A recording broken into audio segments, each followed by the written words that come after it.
tekad dan semangat itu adalah dua kata yang selalu perlu kita kawinkan untuk kita meraih sebuah kesuksesan, meraih sebuah keinginan, meraih sebuah harapan yang telah lama kita pendam.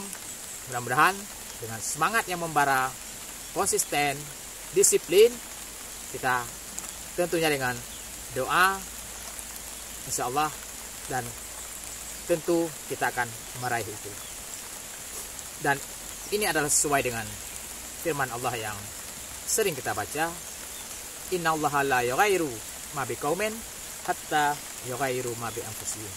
Sesungguhnya Allah tidak mengubah nasib suatu kaum, nasib suatu organisasi, nasib suatu individu di tingkat kecil sehingga bahwa orang tersebut mengubah dengan dirinya sendiri. Disinilah perlu tekad, disinilah perlu semangat bahwa Allah mempercayai kita. Kenapa kita sendiri tidak berani mempercayai diri kita sendiri?